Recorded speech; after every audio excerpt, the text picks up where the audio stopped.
स्वागत है दोस्तों आप सभी का एक बार फिर से आपके अपने YouTube चैनल सिविल गुरुजी में, जिसमें बात करते हैं कंप्लीटली सिविल इंजीनियर्स के बारे में। दोस्तों आज बहुत ही इंपॉर्टेंट टॉपिक आप लोगों के डिमांड पर लेकर आया हूं, जिसमें हम जानेंगे कि एक सिविल इंजीनियर अपने साइट पर रहते हुए कैसे बेयरिंग कैपेसिटी पहचान सकता है। अपने सॉइल की बेयरिंग कैपेसिटी मतलब क्षमता, सॉइल की कितनी क्षमता है लोड को सहने के लिए, ये होता है बेयरिंग कैपेसिटी। तो इसके बारे में टोटली डिस्कस करेंगे विदाउट एनी इंस्ट्रूमेंट कैसे एक सिविल इंजीनियर अपने साइट पर बेयरिंग कैपेसिटी डिसाइड कर सकता है, कैसे जान पाता है बेयरिंग कैपेसिटी को। तो दोस्तों मैं हूं engineer Chetan Sharma, corporate trainer और एस्टिमेशन प्लानिंग इंजीनियर, और आज कंप्लीटली इसी बारे में हम डिस्कस करेंगे। करना है खास तो चलो हमारे साथ, करना है खास तो चलो हमारे साथ, सिविल की बात गुरुजी के साथ। दोस्तों यदि आप चैनल पर फर्स्ट टाइम आए हैं तो चैनल को सब्सक्राइब करें और साथ में जो बेल आइकन है बेल आइकन को प्रेस करें, जिसके साथ आप सिविल इंजीनियरिंग से जुड़ी सभी जानकारी से अपडेट रहेंगे रेगुलरली। और साथ में वीडियो को लाइक और साथ में अपने सभी फ्रेंड्स के साथ शेयर करें जो बेयरिंग कैपेसिटी कॉलेज में नहीं जान पाए। इस यूट्यूब चैनल के माध्यम से कंप्लीटली मैं आप लोगों को बताऊंगा बेयरिंग कैपेसिटी के बारे में। तो दोस्तों वीडियो को स्टार्ट करते हैं। दोस्तों सबसे पहले जानते हैं बेयरिंग कैपेसिटी को। बेयरिंग कैपेसिटी मतलब जहां मैं अभी खड़ा हूं इसकी क्या क्षमता है मेरे लोड को सहने के लिए। यदि मेरे लोड से कम इसकी बेयरिंग कैपेसिटी फ्लोरिंग की, जहां मैं अभी खड़ा हूं, तो यहां पर क्या हो सकता है, मैं कोलैप्स हो सकती है मेरी फ्लोरिंग। क्यों? क्योंकि लोड ज्यादा दे रहा हूं मैं, मतलब किसी के भी सहने की क्षमता, that is called bearing capacity. दोस्तों हमने बेयरिंग कैपेसिटी तो जान लिया, लेकिन दो तरह की बेयरिंग कैपेसिटी हम डिसाइड करते हैं। यहां पर दो तरह की बेयरिंग कैपेसिटी क्या होती है। सबसे पहले होती है सेफ बेयरिंग कैपेसिटी और दूसरी होती है अल्टीमेट बेयरिंग कैपेसिटी। नाम से ही समझ रहे हैं आप, अल्टीमेट मतलब लास्ट पॉइंट, जहां हमारी बेयरिंग कैपेसिटी एंड होती है वो last point ultimate bearing capacity. और सेफ बेयरिंग कैपेसिटी नाम से ही समझ पा रहे हैं आप, सेफ मतलब जो हमें बिल्डिंग को सेफ कर दे, that is called safe bearing capacity. इसके लिए एक एग्जांपल लेना चाहूंगा। मान लीजिए आप एक आदमी से मिलने गए और वो आदमी से आपकी हो गई लड़ाई और आपने उसको 50 झापड़ मारे। उस आदमी को आपने 50 झापड़ मारे लेकिन उसको कुछ भी नहीं हुआ। आपने 60 झापड़ मारे तो भी कुछ नहीं हुआ, 70 मारे आपने तो भी कुछ नहीं हुआ, 80 झापड़ मारे तो भी कुछ नहीं हुआ, 90 मारे तो भी कुछ नहीं हुआ, लेकिन 100 पे भी कुछ नहीं हुआ। लेकिन जब आपने 101 झापड़ मारे तो वो आदमी कोलैप्स हो गया, गिर गया नीचे। क्यों गिरा? वो 100 तक वो सेफ था लेकिन 101 पे फेल हो गया। इसका रीजन था कि 100 ही उसकी बेयरिंग कैपेसिटी, सहने की क्षमता 100 थी, लेकिन आपने जब 101 झाप मारे तो क्या हुआ, वो गिर गया। इसका रीजन समझ में आया हमको कि यदि मैं भी बिल्डिंग को अल्टीमेट बेयरिंग कैपेसिटी डिजाइन करूंगा तो मेरी बिल्डिंग क्या हो जाएगी, कोलैप्स हो जाएगी। कुछ एक्स्ट्रा लोड, ये आपके बिल्डिंग की अल्टीमेट बेयरिंग कैपेसिटी 100 और आप 100 पे ही क्या कर रहे हैं, उसको फुटिंग को डिजाइन कर रहे हैं। और यदि आपने 1 किलो न्यूटन का भी एक्स्ट्रा लोड ले दिया तो क्या होगा, हमारी बिल्डिंग कोलैप्स हो जाएगी। लेकिन दोस्तों हम क्या करते हैं, किसी भी स्ट्रक्चर इंजीनियर क्या करते हैं, बिल्डिंग को डिजाइन करते हैं सेफ बेयरिंग कैपेसिटी पे, क्योंकि सेफ बेयरिंग कैपेसिटी 2 से 3% क्या होती है, लोअर होती है as compare to ultimate bearing capacity. मतलब उस आदमी के झापड़ मारने वाले जो एग्जांपल आप लोगों के लिए लिया, मान लीजिए आप 50 का लोड लगा रहे हैं अपने बिल्डिंग पर तो बिल्डिंग को किसी भी तरह का नुकसान नहीं हो रहा। 60 का लोड लगा रहे हैं, किसी भी तरह का नुकसान नहीं हो, 70 का लोड लगा रहे हैं, किसी भी तरह का नुकसान नहीं हो, यहां तक कि 100 का लोड लगाएंगे, डबल भी हो गया लोड, तो बिल्डिंग को नुकसान नहीं होगा यदि आप सेफ बेयरिंग कैपेसिटी पे बिल्डिंग को डिजाइन करेंगे।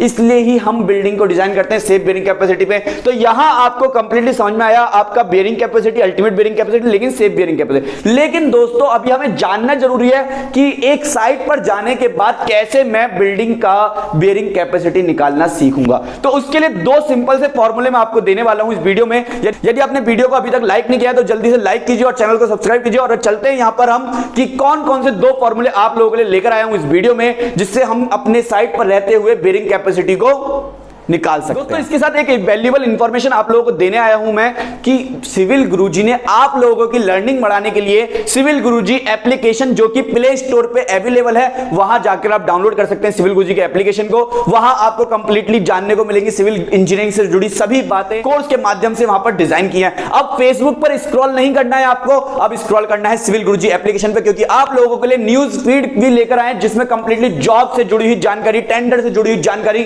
कंप्लीटली नोटिफिकेशन एप्लीकेशन के माध्यम से आपको मिलने वाली है। आइए दोस्तों वीडियो को स्टार्ट करते हैं और यहां पर जानते हैं कि किस तरह से बेयरिंग कैपेसिटी आप क्या करते हैं फील्ड में डिसाइड कर सकते हैं किसी भी सॉइल का। तो उसे जानने के लिए सबसे पहले यहां पर हम समझेंगे एक बेयरिंग कैपेसिटी के दो फॉर्मूले। सबसे पहला जो फॉर्मूला आता है वो आता है R equals to W into H upon small d। देखिए R equals to W into H upon small d मैंने यहां पर लिखा। इसका मतलब एक फॉर्मूला दिया मैंने आपको जिसमें R जो है आपका यहां पे R, देखिए R में यहां पे बताता हूं R क्या है आपका। देखिए दोस्तों R क्या है यहां पर, R है रेजिस्टेंस ऑफ सॉइल, मतलब सॉइल का रेजिस्टेंस क्या होगा वो हमारा क्या दिया हुआ है यहां पे R दिया हुआ है। इसके बाद दोस्तों यहां पर दिया हुआ है W।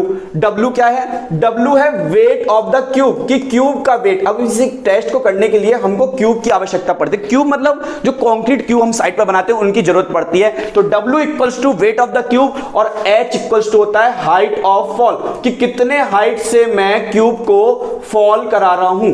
इसके बाद D जो होता है, D होता है average depth of impression. Average depth of impression क्या होता है हमारा, स्मॉल डी होता है। दोस्तों ये कैसे इसको पुटअप करना है वो अभी मैं आपको एक डायग्राम के माध्यम से यहां पे समझाऊंगा, लेकिन ये आप इसको नोट कर लें, कॉपी पेन लेकर बैठें। यदि आप बैठे कॉपी पेन लेकर तो यस लिखिए इस वीडियो में, तभी मैं समझ पाऊंगा, तभी आपको आगे के फॉर्मूले दूंगा। इसके बाद एक फॉर्मूला और होता है जिसको हम यहां पर लेते हैं SBC। देखिए SBC मतलब सेफ बेयरिंग कैपेसिटी। SBC मतलब safe bearing capacity equals to R upon A into FOS। देखिए safe bearing capacity equals to R upon A into FOS। A मतलब एरिया ऑफ, देखिए A इक्वल्स टू क्या होता है, area किसका area, contact surface area का। Contact surface area मतलब कि कॉन्टैक्ट क्या कर रहा है हमारा क्यूब, उसका एरिया यहां पे, और FOS तो आप समझ ही गए क्या, फैक्टर ऑफ सेफ्टी। जो फैक्टर ऑफ सेफ्टी होता है वो उसको लिखते हैं हम FOS। हम RCC डिजाइन के टाइम पर 1.5 लेते हैं फैक्टर ऑफ सेफ्टी, लेकिन इसके डिजाइन पे हम 2 to 3% लेते हैं। क्यों, क्योंकि अल्टीमेट बेयरिंग कैपेसिटी से सेफ बेयरिंग कैपेसिटी लोअर होती है 2 से 3 टाइम। देखिए कुछ लोग इसको हायर क्यों बोल देते हैं, हायर बोल देते हैं कुछ लोग। जब हम सुपर स्ट्रक्चर की बात करते हैं तो वहां पे हम हायर लेके चलते हैं सेफ बेयरिंग कैपेसिटी को, लेकिन यहां लोअर क्यों कर रहे हैं, क्योंकि मुझे 50 पे डिजाइन करना है। बिल्डिंग का लोड 100 पे है लेकिन डिजाइन करूंगा कम पे, ज्यादा भी लोड लग जाए, वो जो झांपड़ वाला एग्जांपल दिया था मैंने आप लोगों को कि 50 का आ रहा है 100 का लग जाए, कोई दिक्कत ही नहीं है बिल्डिंग को। तो इस चीज पे मुझे क्या करना, डिजाइन करना है। सेफ बेयरिंग कैपेसिटी फाउंडेशन के केस में 2 से 3 टाइम क्या होती है, लोअर होती है। तो ये यहां पर कंप्लीटली फॉर्मूले मैंने लिखे आप लोगों के लिए। इसके बाद हम यहां पर बनाते हैं एक डायग्राम। देखिए इस डायग्राम की मदद से आप यहां पे सेफ बेयरिंग कैपेसिटी निकालना, और साथ के साथ हम यहां पर जानेंगे ऐसे एक बिल्डिंग के लिए कितना फुटिंग का साइज हमें लेना होता है। अब दोस्तों यहां पर सबसे पहले मैं बना रहा हूं एक एक्सकवेशन पिट। दोस्तों ये बनाया मैंने यहां पर एक्सकवेशन पिट। अब ये एक्सकवेशन पिट मतलब आपका ये है नेचुरल ग्राउंड लेवल। ये जो आपने दिया है ये आपका नेचुरल ग्राउंड लेवल, इसको लिख देता हूं मैं NGL। NGL मतलब natural ground level. Natural ground level से जो हमने एक्सकवेशन की हाइट डिसाइड करी है, ये मान ली मैंने 2 मीटर की यहां पे हाइट दी गई है। नेचुरल ग्राउंड लेवल से यहां तक की जो हाइट दी गई है वो कितनी है, 2 मीटर की दी गई है। अब इसके बाद मैं लेकर आया साइड पर एक क्यूब। क्यूब कौन सा, कंक्रीट का क्यूब लेकर आया। देखिए अब समझिए यहां पर जो टेस्टिंग करने के लिए जो मुझे चाहिए आइटम, वो चाहिए बस एक कंक्रीट का क्यूब। तो मैं एक क्यूब लेकर आया यहां पर, तो मैं इस क्यूब को बना देता हूं इधर। दोस्तों मैं लेकर आया एक कंक्रीट का क्यूब। ये कंक्रीट का क्यूब मैंने NGL पर लेकर खड़ा हूं। अभी मैं जो मेरा नेचुरल ग्राउंड लेवल है वहां पे खड़ा हूं। नीचे एक्सकवेशन हो चुका है कितना, 2 मीटर का। अब 2 मीटर का मैंने क्या कर दिया, एक्सकवेशन कर दिया, लेकिन अब मैंने इसको कराया फ्री फॉल। देखिए फ्री फॉल मतलब कि मैंने क्यूब को पकड़ा NGL से और सीधे नीचे छोड़ दिया, बिल्कुल without any force. Without any force मैंने इसको नीचे छोड़ा, तो नीचे छोड़ते टाइम ये कुछ इस तरह से नीचे आया, यहां से ये नीचे आता हुआ दिख रहा है मुझे, ठीक है। इसके बाद अब जो क्यूब दिखेगा मुझे, वो क्यूब कुछ यहां पे दिखा कुछ इस तरह से, क्योंकि कुछ एरिया क्या कर दिया क्यूब ने, डिस्प्लेस कर दिया, मतलब नीचे आ गया। मतलब ये 2 मीटर यहां तक था, लेकिन 2 मीटर से यहां तक की दूरी कुछ हुई होगी, क्योंकि यहां पर ये जो डिस्प्लेस किया है सॉइल को। देखिए जब भी मैं कुछ बाहरी चीज डालता हूं नीचे छोड़ता हूं तो नीचे डिस्प्लेस करता है सॉइल को, वो डिस्प्लेसमेंट हुआ यहां पे। मान लिया फॉर एग्जांपल, आप करके देखिएगा अपनी साइट पर, और मैंने मान लिया कि ये 0.02 मीटर मतलब करीबन 20 mm हुआ है।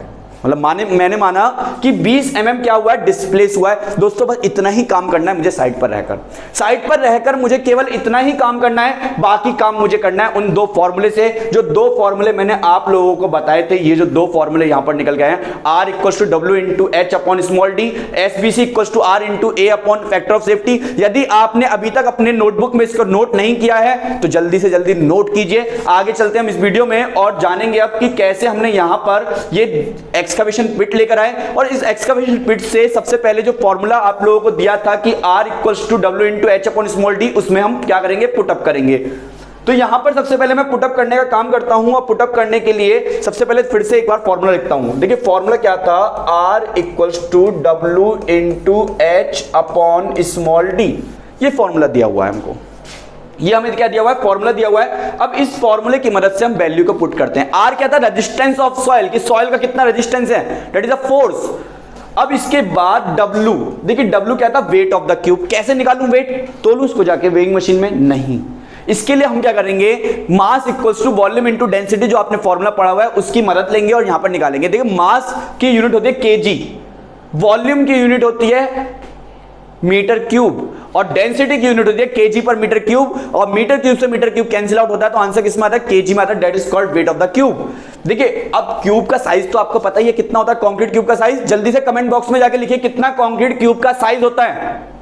कंक्रीट क्यूब का साइज है 150 mm/150 mm। लेकिन अभी हम जो कैलकुलेशन कर रहे हैं वो मीटर में कर रहे हैं, इसलिए यहां पर हमने यहां पे लिखा 0.15 मीटर, 0.15 मीटर और 0.15 मीटर मैंने यहां पर लिख दिया।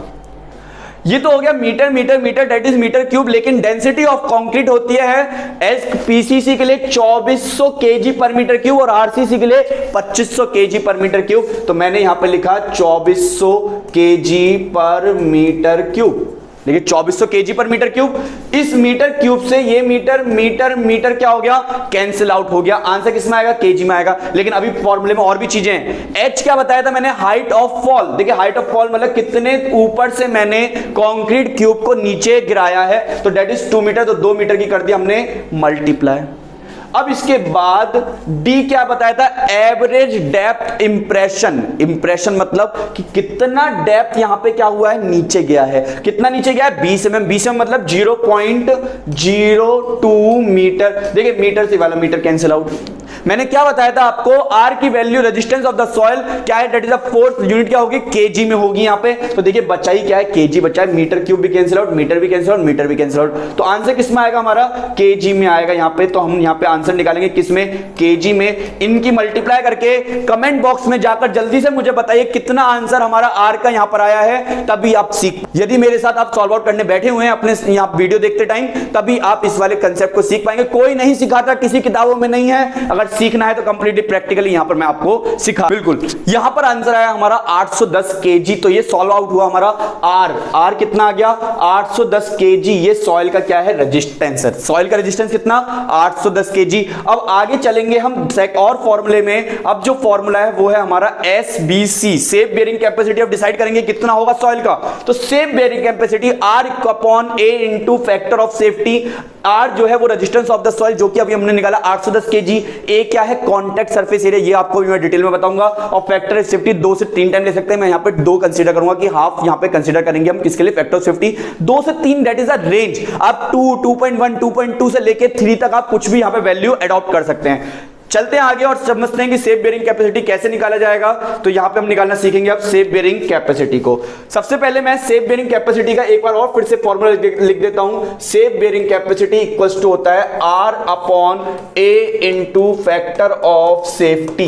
देखिए A क्या है, R तो हमें पता है, तो पहले हम R की वैल्यू लिख देते हैं, फिर के उसके बाद A की बात करेंगे। तो R की वैल्यू आई थी 810 kg। इसके बाद A क्या है, फैक्टर ऑफ सेफ्टी लूंगा मैं 2। ये यूनिट लेस है फैक्टर ऑफ सेफ्टी। लेकिन A क्या है, अभी भी वो क्वेश्चन आ गया। देखिए यहां पर हमने अभी जब क्यूब को नीचे गिराया था, ये हमने क्यूब को नीचे गिराया, क्यूब को नीचे गिराते टाइम ये जो नीचे का जो एरिया है, जो नीचे का एरिया हमने टच किया है, दैट इज द एरिया।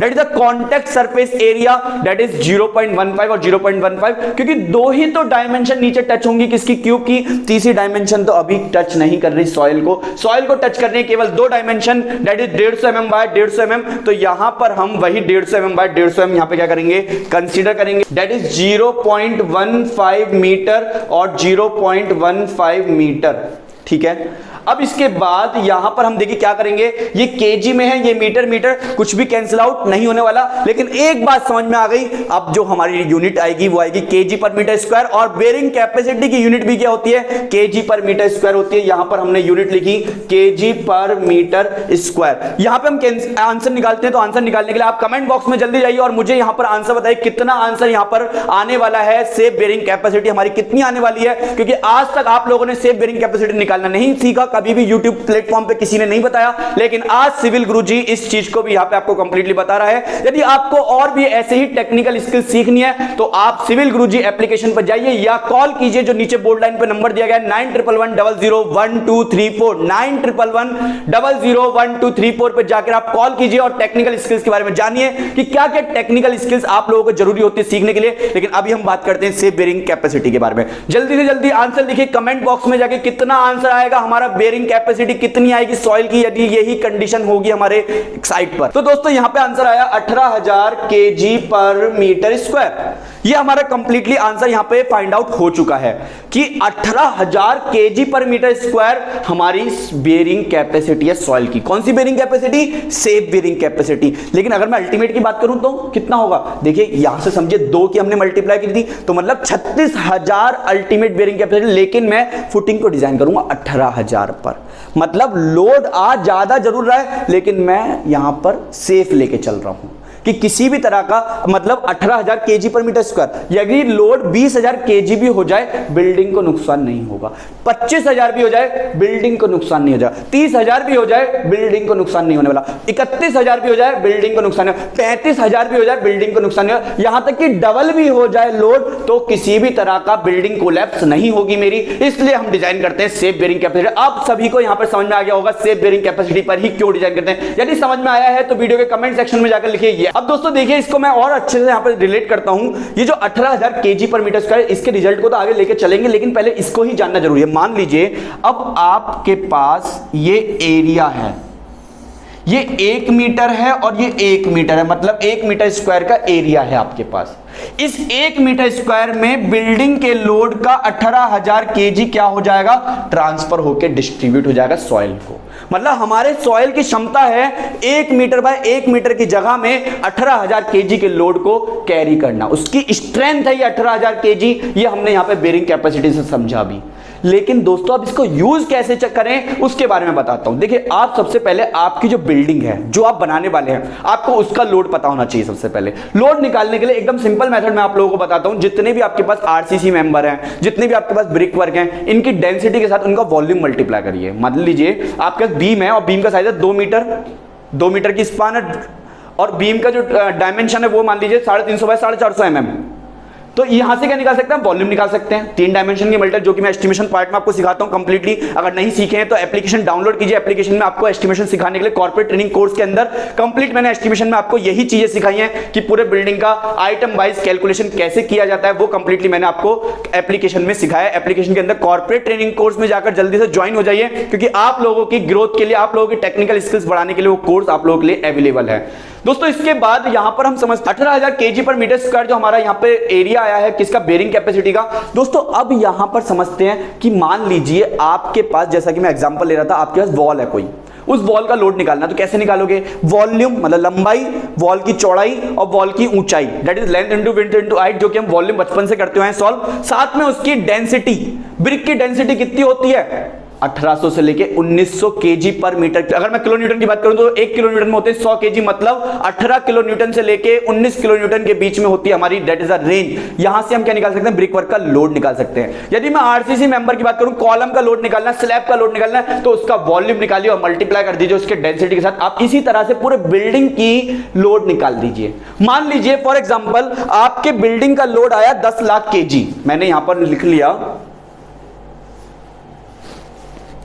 मान लीजिए आपके पास कोई बिल्डिंग है और उस बिल्डिंग का जो वेट आया है वो आपने कैलकुलेट करके देखा तो 10 लाख केजी आपके बिल्डिंग का वेट है। 10 लाख केजी क्या है आपके बिल्डिंग का वेट आया। ये बेयरिंग कैपेसिटी अभी आपने फाइंड आउट किया है 18,000 केजी पर मीटर स्क्वायर, ये आपने फाइंड आउट किया।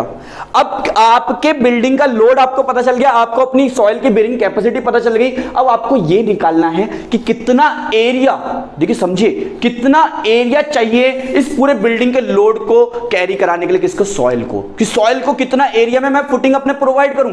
तो उसे निकालने के लिए आप इन दोनों का डिवाइड कर दीजिए। ठीक है, डिवाइड जब करेंगे तो केजी से केजी तो कैंसिल आउट हो जाएगा। रिक्वायर्ड मैं यहां पे लिखता हूं अब रिक्वायर्ड एरिया।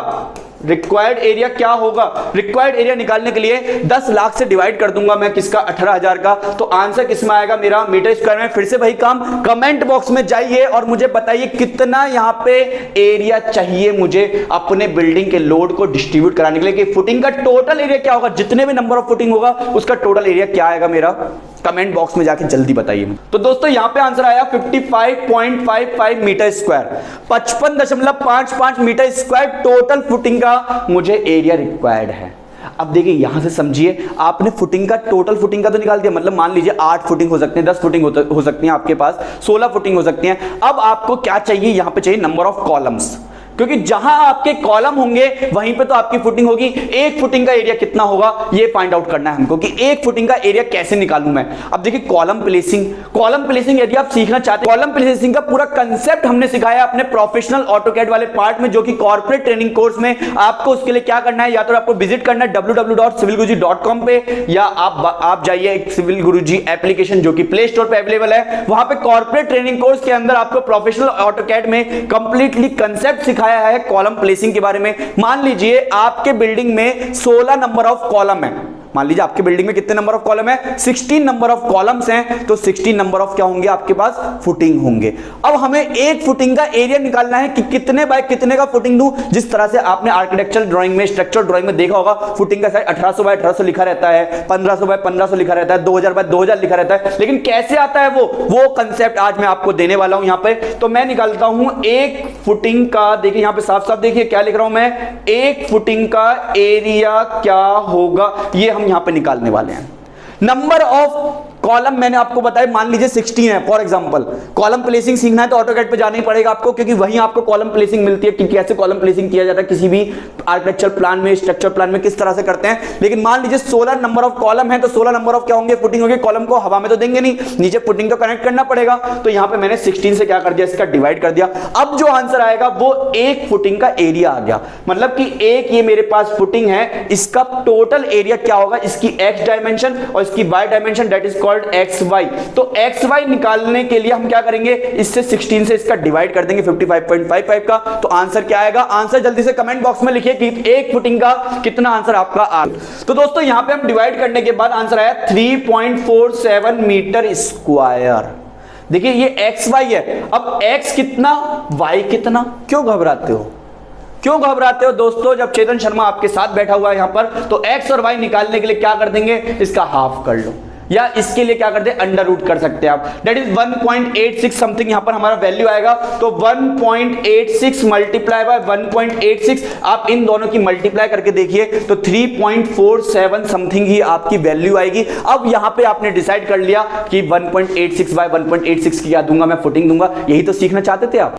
तो दोस्तों यहां पे आपने कंप्लीटली सीखा कि एक्स और वाई फुटिंग का कैसे फाइंड आउट किया जाता है। यही पार्ट आप सीखना चाहते थे, यही पार्ट आपको यूट्यूब पे नहीं मिलता, यही पार्ट आपके कॉलेज में नहीं मिलता, यही पार्ट आपको साइट पर नहीं सिखाया जाता। लेकिन दोस्तों यहां पे पॉसिबल है ना। इसी तरह से कॉर्पोरेट ट्रेनिंग कोर्स में हमने कंप्लीट टेक्निकल स्किल्स रखी हुई हैं कि फील्ड पे ना जाना पड़े, लेकिन एक इंजीनियर कंप्लीटली सीख पाए अपने मोबाइल पे देख के। रात को यदि 12 बजे भी पढ़ने का मन करता है तो 12 बजे भी आप चेतन शर्मा को अपने सामने खड़ा कर सकते हैं और 12 बजे आप पढ़ सकते हैं अपने एंड्रॉइड एप्लीकेशन में। उसको डाउनलोड भी कर सकते हैं वीडियो को, जब चाहे विदाउट इंटरनेट आप देख सकते हैं। ये भी हमने क्वालिटी उसमें अपने एप्लीकेशन में लेकर आए हैं। दोस्तों अभी भी कंसेप्ट थोड़ा सा और दूंगा मैं आप लोगों को, इसमें यहां पर नहीं छोड़ूंगा। अब यहां पर मान लीजिए आपका प्लॉट का साइज था, आप देखिए थोड़ा सा और मैं आगे ले जा रहा हूं, आपको थोड़ा सा एक्सप्लोर कर रहा हूं। मान लीजिए प्लॉट का साइज था आपके पास 200 मीटर स्क्वायर का, तो आप 200 मीटर स्क्वायर में जो आपके फुटिंग घेरेगा स्पेस वो 55.55 मीटर स्क्वायर घेर रहा है बस। ठीक है, कोई इश्यू नहीं है, फिर तो आइसोलेटेड अलग अलग हम फुटिंग प्रोवाइड कर सकते हैं। लेकिन मान लीजिए ये जो आपका एरिया आया है, ये एरिया आपका लगभग 180 मीटर स्क्वायर आ जाता, मतलब 200 मीटर स्क्वायर का प्लॉट है और 180 मीटर स्क्वायर आपका फुटिंग का एरिया आ जाता है। टोटल फुटिंग का एरिया आपके आइसोलेटेड फुटिंग आप दे पाते हैं? नहीं दे पाते, सारा फुटिंग ओवरलैप होता। ऐसे कंडीशन में हम क्या करते हैं, पूरे प्लॉट को एक साथ ही एक्सकावेट कर देते हैं और एक साथ एक्सकावेट करने के बाद हम क्या करते हैं, उसको राफ्ट फुटिंग देते हैं, मैट फुटिंग देते हैं। कब? जब हमारा फुटिंग का एरिया लगभग प्लॉट के एरिया के बराबर हो जाए। लेकिन अभी एक कंसेप्ट और आ रहा है यहां पे। मान लीजिए प्लॉट का एरिया है 200 मीटर स्क्वायर और फुटिंग का एरिया आ जाए 240 मीटर स्क्वायर। अब क्या करोगे, बाजू वाले के फुटिंग को, आप बाजू वाले के जो प्लॉट है उसको घेर लो। नहीं करना है ऐसा काम, कोर्ट कचहरी के चक्कर हो जाएंगे फिर तो, अगर ऐसा कर लिया। ऐसे कंडीशन पे आप 2 मीटर में, मतलब जो हमने यहां पे टेस्टिंग की थी, पहली टेस्टिंग कि हम यहां पर 2 मीटर गए थे, आप लोग देख रहे हैं, हम यहां पे जो एक्सकवेशन किया था वो 2 मीटर किया था। ऐसे कंडीशन पे हमें थोड़ा सा और नीचे जाना पड़ेगा जब हमारी बेयरिंग कैपेसिटी यहां पे हो सकता है सेटिस्फाई करे। ऐसी फुटिंग को बोलते हैं डीप फाउंडेशन, ऐसे फुटिंग को बोलते हैं डीप फाउंडेशन। जब पाइल का केस आता है, पाइल का केस कब आता है, जब आपकी फुटिंग का जो बेयरिंग कैपेसिटी सॉइल का वो सक्षम नहीं है लोड को सहने में, जितना लोड आ रहा है हमारा वो सक्षम नहीं है, तो ऑब्वियसली नीचे जाना ही पड़ेगा जब तक हार्ड स्ट्रक्चर नहीं मिलेगा। तो ये कंसेप्ट होते हैं हमारे डीप फाउंडेशन के। आप लोगों ने अभी तक completely shallow foundation, deep foundation का नाम तो सुना होगा, लेकिन कब देते हैं ये आपको बढ़ा दिया गया, लेकिन यहां पे कंप्लीटली आप उसको एक कंसेप्ट के साथ सीखे हैं। तो वीडियो को लाइक करे बिना नहीं जाइएगा और इस वीडियो को इतना शेयर कर दो कि हर जगह हर एक इंजीनियर जान पाए कि अपने साइट पर रहते हुए बेयरिंग कैपेसिटी को कैसे निकाला जाता है। तो दोस्तों, अगर आपने अभी तक सिविल गुरुजी की एप्लीकेशन डाउनलोड नहीं की है, क्योंकि आप लोगों के लिए ही टेक्निकल स्किल्स बढ़ाने के लिए ही वो एप्लीकेशन लाए हुए, तो दोस्तों और ऐसे ही वीडियोस मैं आप लोगों के लिए लाता रहूंगा जिसमें कंप्लीटली ऐसे टेक्निकल स्किल्स जो कि एक सिविल इंजीनियर को जानना बेहद जरूरी है। तो दोस्तों, इंडिया का नंबर 1 कोर्स बनाने के लिए, हमें इतना सपोर्ट करने के लिए, वीडियो को लाइक करने के लिए और चैनल को सब्सक्राइब करने के लिए आप सभी का प्रेम पूर्वक नमस्कार।